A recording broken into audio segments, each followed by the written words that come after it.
100 साल की सास। अरे मम्मी जी, थोड़ा उम्र के हिसाब से काम किया करो। कहीं कुछ हो गया तो लोग बोलेंगे बहू ने बूढ़ी सास का ध्यान नहीं रखा। बहू, तुम भी थोड़ा कम और धीरे बोला करो।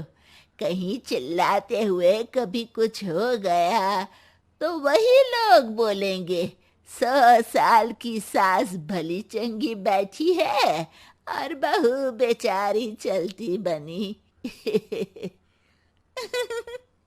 वैसे मम्मी जी, दादी बिल्कुल ठीक बोल रही हैं। हैं? क्या ठीक बोल रही है? वो जो कुछ भी बोले वो सास है, पर तुम क्यों बोल रही हो?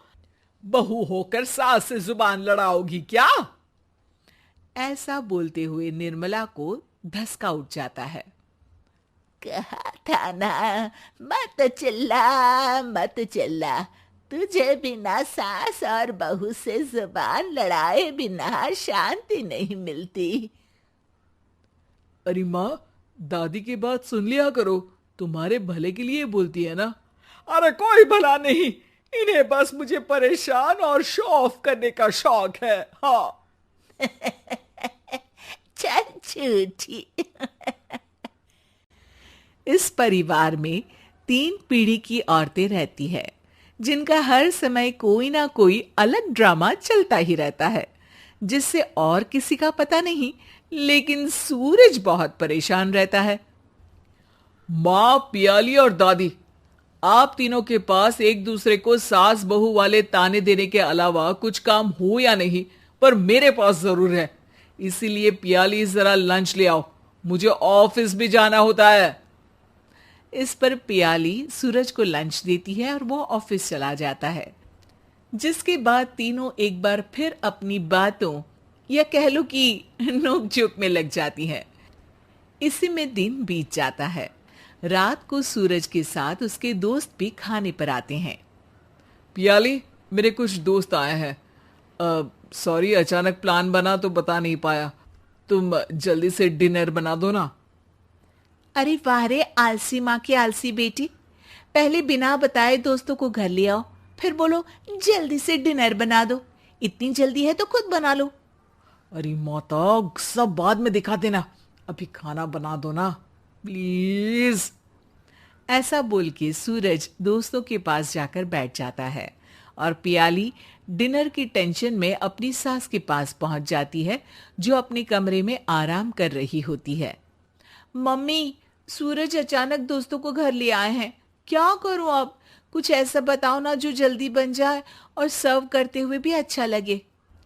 अरे रेस्टोरेंट से मंगा ले, दोबारा परेशान मत करना, सोने दे मुझे। इतने में दादी सास भी वहां आ जाती है। वाह, आलसी का आइडिया भी उसी की तरह बेकार है। कोरोना में बाहर से खाना मंगाएंगे। बहू, तुम सो ही जाओ, वही काम अच्छे से कर सकती हो। चल पियाली, मैं बताती हूँ क्या करना है। इस पर दादी सास पियाली के साथ मिलकर सारे मेहमानों के लिए खाना बनाती है, जिससे उन्हें ज्यादा मेहनत भी नहीं करनी पड़ती और सबका पेट भी भर जाता है। दादी के इस आइडिया से पियाली और सूरज बहुत इम्प्रेस हो जाते हैं। दादी, क्या यही खाना आपकी इस उम्र में इतना एक्टिव रहने और एंडलेस लाइफ का राज है? वैसे दादी ने आज तक राज किसी को बताया नहीं। इन्होंने ससुर जी तक को नहीं बताया, तभी तो वो ऊपर पहुंच गए और ये अभी तक यही है। तेरी सास मेरे ऊपर पहुंचने का ही इंतजार कर रही है, पर इस आलसी का ये सपना पूरा नहीं होने वाला। क्यों जी, अमर होने का वरदान लेकर आई हो क्या? अमर का पता नहीं, पर लगता है तुझसे लंबा जरूर जी लूंगी। इससे पहले कि दोनों सास बहू में कोई बहस शुरू होती, पियाली बीच में बोल पड़ती है। ठीक है, आप दोनों लड़ क्यों रही हैं? हम तो चाहते हैं कि आप दोनों हमारे साथ हमेशा रहें। पियाली की बातों पर दोनों शांत हो जाते हैं और उनकी लाइफ पहले जैसे चलने लगती है, जहां दादी सुबह जल्दी उठकर कुछ न कुछ काम करते हुए पूरा दिन बिताती है, तो वहीं निर्मला और पियाली लेट उठने से लेकर धीरे धीरे आलस में काम करना और जब मर्जी सो जाने से अपना दिन बिताती हैं। एक दिन निर्मला की सहेली उनके घर आती है। अरे क्यों रे निर्मला, कैसे चल रही है जिंदगी? सब बढ़िया, बस ये बुढ़िया ऊपर जाए तो ज्यादा अच्छा होगा। अरे ऐसा क्यों बोलती हो? तुम्हें तो उनसे सीखना चाहिए, वो बहुत फुर्तीली हैं। मैं उन्हें रोज मॉर्निंग वॉक करते हुए देखती हूँ, और वहीं तुम और तुम्हारी बहू है जिन्होंने शायद सुबह का सूरज आज तक देखा ही नहीं होगा। सहेली की बात सुनते ही निर्मला भड़क कर चिल्लाते हुए पियाली और अपनी सास को वहां बुलाती है, जिनके साथ सूरज भी वहां आ जाता है और ये सब देख सहेली वहां से चली जाती है।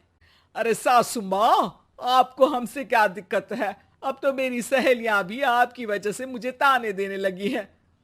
मम्मी जी, कुछ तो लोग कहेंगे, लोगों का काम है कहना, आप इग्नोर करो ना। अच्छा वैसे महारानी, वो तुम्हें भी वही सब बोल रही थी? है? मैंने क्या किया? अरे किलस क्यों रही हो? अब तो समझो और अपना लाइफस्टाइल सुधारो। ओ मोरी मैया, अब हमारा लाइफस्टाइल भी खराब हो गया क्या? आपका तो हाई फाई है ना, बस उतना ही ठीक है। तुम लोग हमेशा पूछते हो ना कि मेरी इस उम्र और अभी भी इतने एक्टिव रहने का राज क्या है, तो वो ये लाइफ स्टाइल ही है जिसे हाई फाई नहीं पर सिंपल कहते हैं। दादी, अब कहना क्या चाहती हो? यही कि मैंने अपनी जिंदगी में बहुत किताबें पढ़ी हैं, जिनमें एक किताब से मुझे ये समझ में आया कि हम कितने गलत तरीके से जिंदगी जीते हैं। उसी के बाद मैंने एक अच्छे जीवन के लिए इकिगाई रूल अपनाया, जिसका मकसद तो सिर्फ अच्छा जीवन जीना था। इतना लंबा कैसे जी गई मुझे खुद अचंभा होता है। ओह, तो मतलब आप मुझे परेशान नहीं करती थी? वो तो आप करती हैं। वैसे ये इकिगाई क्या है? थोड़ी रिसर्च खुद भी कर लो आलसियों, सब मैं ही बता दूं क्या?